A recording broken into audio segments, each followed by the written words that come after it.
And obviously, they don't believe that a independent South Carolina would bring back Jim Crow or slavery.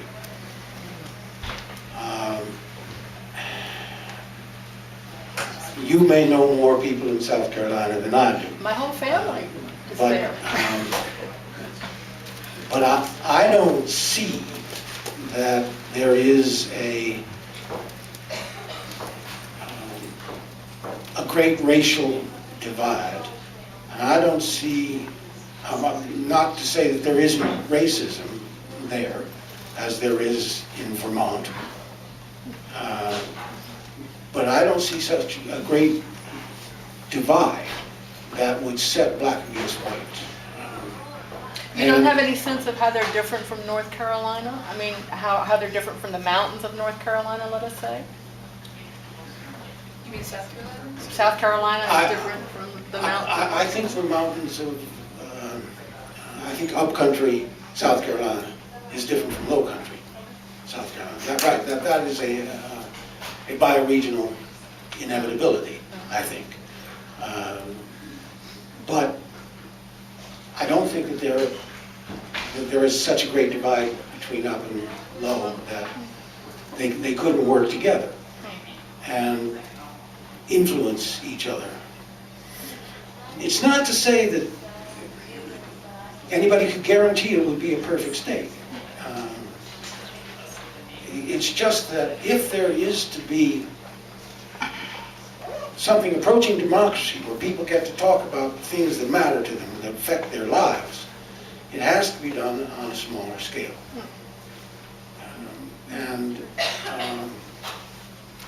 There's no way to guarantee that if somebody wouldn't try to pass a racist law. All I can say is that I think that would not be an impulse in a independent, separate nation that South Carolina would become. Yes, sir. I had a question and a reaction. The question is how being near Quebec with its strong separatist movement has influenced y'all. But my reaction is that it's interesting that you call yourselves the Middlebury Institute, because for me, traveling to Middlebury last year in preparation for 350 Day put my mindset in the opposite direction. It's almost like the internet is like the invention of the printing press and how it destabilized the Catholic Church. We now have the ability to communicate all over the globe, and on October 24th, in 5,200 cities throughout the world, people were expressing one united view of what they wanted to happen with climate change. So yeah, great. You saw how that got done, right? I'm not finished. I would move more in the utopian direction of reforming the UN than in the utopian direction of secession. If you believe that world government is the answer to the problem that is created by a bunch of other big governments, you are free to have that opinion. It seemed to me that all evidence shows that it is the smaller governments that are the most protective of freedom and democracy.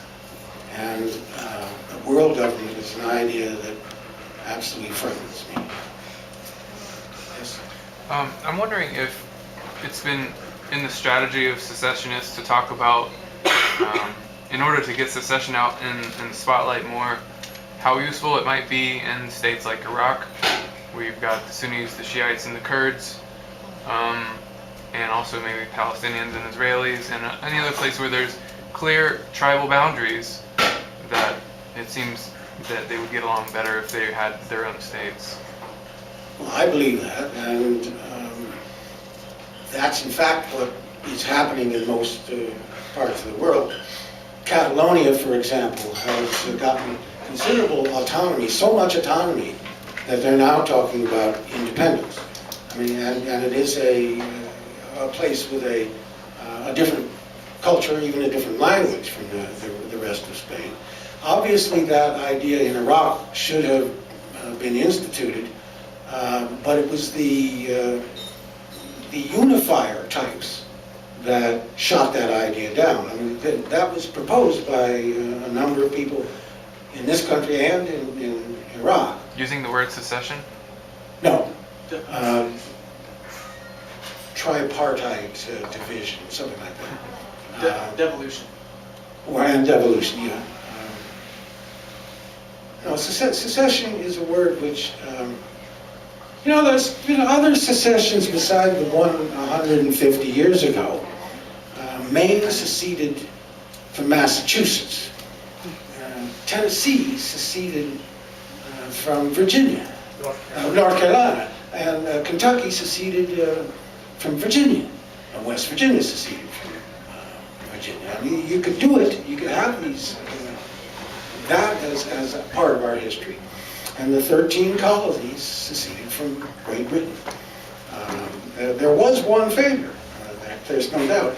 And it failed for a number of reasons that I think that we can historically now understand and would not want to repeat.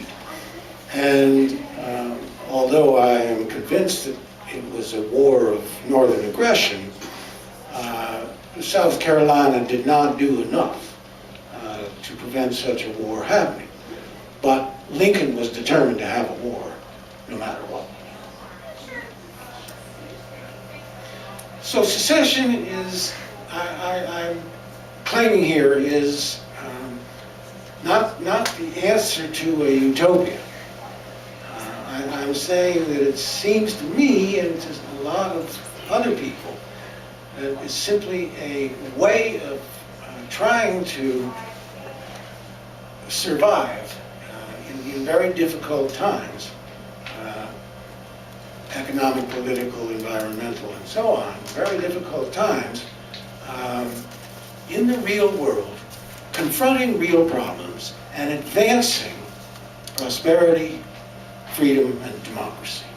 So I ask you to join us.